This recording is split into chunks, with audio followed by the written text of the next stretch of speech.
माऊली नमस्कार. आजही आपण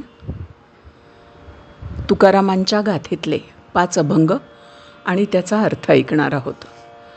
अर्थ अतिशय सुंदर आहे, तेव्हा व्हिडिओ शेवटपर्यंत ऐका. आणि व्हिडिओ आवडला तर चॅनलला सबस्क्राईब करा, व्हिडिओला लाईक करा आणि कमेंट करायला अजिबात विसरू नका.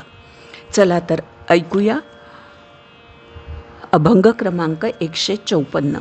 मी मागच्याही एका व्हिडिओत तुम्हाला म्हटलं होतं की मी जोग महाराजांची गाथा वापरते आणि त्यानुसार मी क्रमाने व्हिडिओ करत असते. तर आज 154व्या अभंगाचा अर्थ सांगणं आणि अभंग सांगणं इथपासून आपल्या व्हिडिओला सुरुवात होणार आहे. ऐका.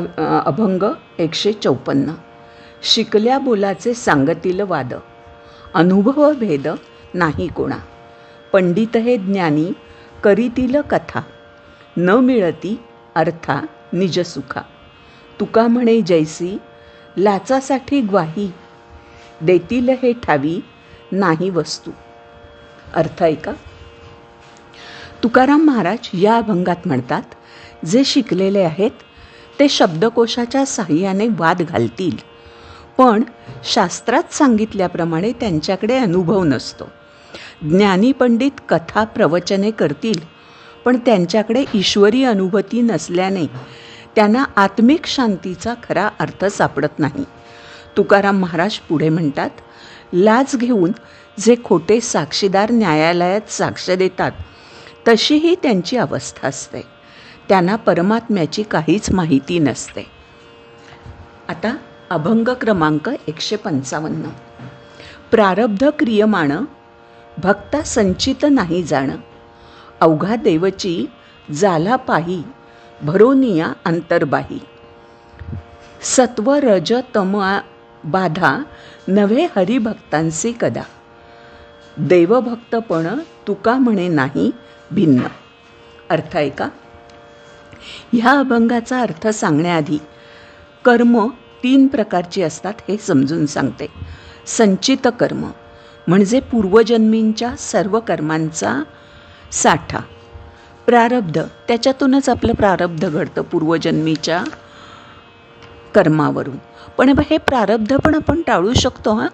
ह्या जन्मी हरिभक्ती केली, नामस्मरण केलं तर आपण पूर्वजन्मींची सुद्धा कर्मांचा जर काही त्रास असेल तर तो कमी करू शकतो.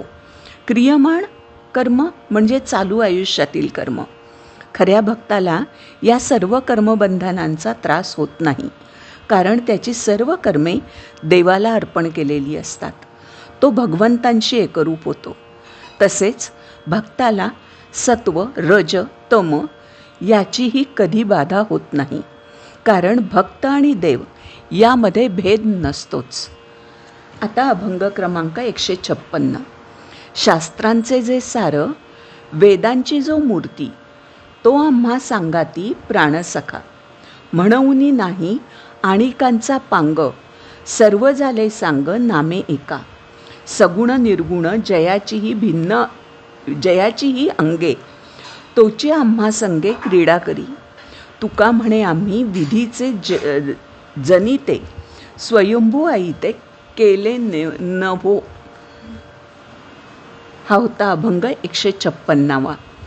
जो सगळ्या शास्त्रांचे सार आहे आणि जो वेदाची मूर्ती आहे, तो विठ्ठल तुकोबांच्या संगतीला आहे.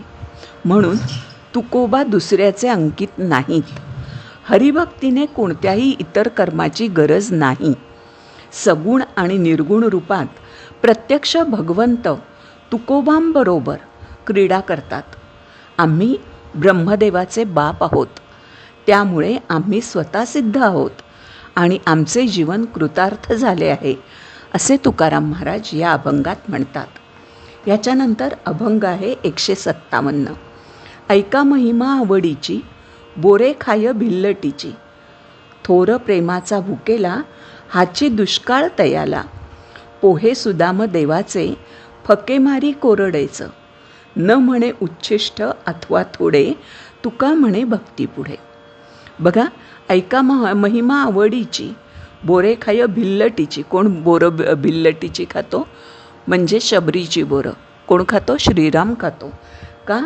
तर फक्त शबरीने प्रेमाने ती दिलेली असतात. कारण श्रीराम हे प्रेमाचे भुकेलेले आहेत. बाकी सगळंच होतं त्यांच्याकडे, म्हणून ते प्रेमाचे, भक्तांच्या प्रेमाचे भुकेलेले आहेत. तसंच दुसरं उदाहरण या अभंगात दिलं आहे, सुदाम्याचे पोहे.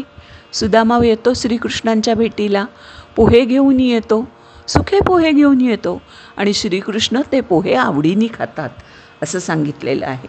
म्हणजे देव हा भक्तीचा आणि भक्तीच्या प्रेमाचा भुकेलेला आहे. आता या अभंगाचा अर्थ एका डिटेलमध्ये. या अभंगात तुकाराम महाराज म्हणतात, देव हा संपत्तीचा, नैवेद्याचा किंवा कोणत्याही गोष्टीचा भुकेला नाही. देव फक्त प्रेम आणि भक्तीचा भुकेला आहे. आपल्याला ही गोष्ट माहीत आहे की केवळ शबरीने केलेल्या रामाच्या भक्तीच्या प्रेमापोटी श्रीराम एका भिल्लिणीची म्हणजे शबरीची उष्टीबोरे खातात. देव भक्ताची जात पात धर्म काही बघत नाही. श्रीराम हे प्रेमाचे भुकेलेले आहेत, कारण प्रेमाचाच त्यांच्या घरी दुष्काळ आहे. श्रीकृष्ण सुदामा यांच्या भेटीच्या वेळी सुदाम्याने श्रीकृष्णाला कोरडे पोहे भेट म्हणून आणले होते, कारण तेव्हा सुदामा गरीब होता. सुदाम्याचे प्रेम पाहून श्रीकृष्णाने ते पोहे आनंदाने खाल्ले होते. तुकाराम महाराज म्हणतात, शुद्ध आणि पवित्र भक्तीपुढे उष्टे किंवा थोडे याला काहीच किंमत नाही. देव फक्त भक्तांच्या मनातील भाव पाहतो. याच्यानंतरचा म्हणजे आजच्या व्हिडिओतला शेवटचा अभंग आहे, अभंग क्रमांक 158. कोणे तुझा सांग केला अंगीकार, निश्चिती त्वा थोर मानियेली. कोणे ऐसा तुझं उपदेश केला, नको या विठ्ठला शरण जाऊ. तेव्हा तुझं कोण घालील पाठीसी, घासील भूमिसी वदन यम.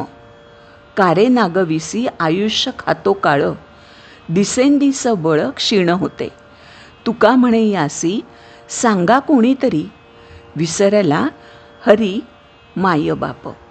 ह्या माणसाला समजून सांगायला तुकाराम महाराज विनंती करतायत. काय सांगतात तुकाराम महाराज? तुकाराम महाराज म्हणतात, कुणाला मायेला म्हणतात. तुझी ज्याने संगत केली त्याला तू गाफील ठेवलास. माया माणसाला गोड वाटते, मग तो मायेच्या आहारी जातो, पण शेवटी मायाच माणसाचा घात करते. कारण तो बेसावध राहतो ना प्रेमामुळे. माया माणसाच्या मोक्षाची वाट बंद करते. मायेच्या नादी लागून अनेकांचे नुकसान झाले आहे.